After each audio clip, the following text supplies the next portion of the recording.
તમને સજા થઈ તો શું કહેશો? આજે સેશન કોર્ટ દ્વારા એક કેસમાં અમને 7 વર્ષની સજા ફરવામાં આવેલી છે. નામદાર કોર્ટની જે પણ સુનાવણી છે એમનો આદર કરીએ છીએ અને આગળ વકીલોની સલાહ લઈને તો હા દોસ્તો, આપણા ધારાસભ્ય શ્રી ચૈતરભાઈ વસાવાનો વિડીયો આપણે જોઈ લીધો છે દોસ્તો. ત્યારબાદ આપણે બીજો વિડીયો જોવાનો છે દોસ્તો, ગોપાલભાઈ ઇટાલિયાનો. ગોપાલભાઈ ઇટાલિયા ચૈતરભાઈ વસાવા વિશે શું બોલ્યા છે દોસ્તો, આ તેમનો વિડીયો જોવો ગોપાલભાઈ ઇટાલિયાનો. ભાજપના પેટમાં તેલ રેડાયું અને અચાનક જ સજા થઈ ગઈ. સરકારી પંચ, સરકારી પોલીસ, સરકારી વકીલ, ફરિયાદી સરકારી, સાક્ષી સરકારી, બધું જ સરકારી. કેમ આવું? ગુજરાતમાં હજારો ભાજપના માણસોએ ન કરવાના તમામ ધંધાઓ કર્યા છે.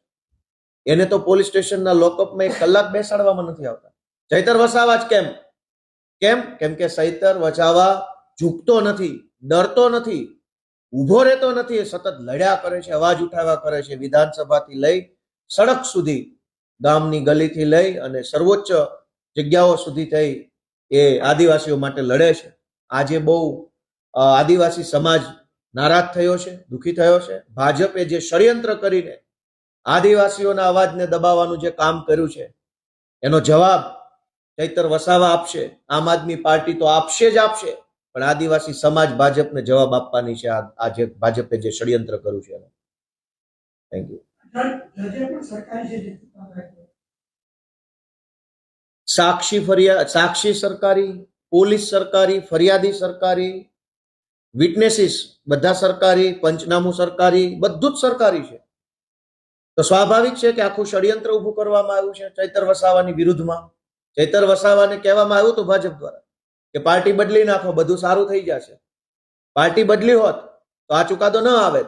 એનો અર્થ એ થયો કે ચૈતર વસાવાને ફસાવવા માટે સરકારી તંત્રનો દુરુપયોગ કરવામાં આવ્યો છે અને કોઈ પણ રીતે ચૈતર વસાવા એની રાજકીય કારકિર્દી ખતમ થઈ જાય, ચૈતર વસાવા આદિવાસીઓ માટે બોલતો બંધ થઈ જાય, ચૈતરભાઈ મુદ્દા ઉઠાવતા બંધ થાય, એનું મોઢું બંધ કરવા માટે, એને ઝુકાવી દેવા માટે, એની રાજનીતિ બરબાદ કરવા માટે થયા ષડયંત્ર કર્યું છે. પણ અમે આમ આદમી પાર્ટી, અમારી આખી ટીમ ચૈતરભાઈ વસાવાની સાથે છે.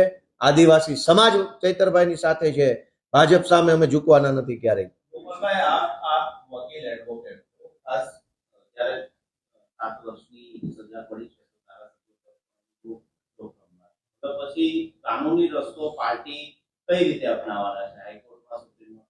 અમારા સુપ્રીમ કોર્ટની એડવોકેટ્સની ટીમ અત્યારે સક્રિય છે દિલ્હીથી. અમારા ગુજરાત હાઈકોર્ટના એડવોકેટ્સ પુનિતભાઈ જુનેજા, ઓમભાઈ કોટવાલ, દિવ્યેશભાઈ સહિતની અમારી ટીમ, પ્રણવભાઈ, બધા એક્ટિવ છે. હું પોતે પણ આમાં એક્ટિવ છું. જે કંઈ પણ કાયદાકીય રસ્તાઓ અમારી પાસે છે એ રસ્તાઓના માધ્યમથી અમે ઉપરની અદાલત, એના ઉપરની જ્યાં જવું પડશે ત્યાં જઈશું અને ન્યાયતંત્ર પાસેથી થોડા ઘણા ન્યાયની અપેક્ષા રાખીશું. પણ આખો ઘટનાક્રમ છે એ ભાજપ પ્રેરિત ઘટનાક્રમ છે. ચૈતર વસાવા જ કેમ, ગુજરાતના ઇતિહાસમાં અનેક કાંડ, કૌભાંડ ને દુર્ઘટનાઓ બની છે, હજારો ઘટના બની છે, કોઈને સજા નહીં. દોસ્તો, ગોપાલભાઈ ઇટાલિયાનો વિડીયો આપણે જોઈ લીધો છે દોસ્તો.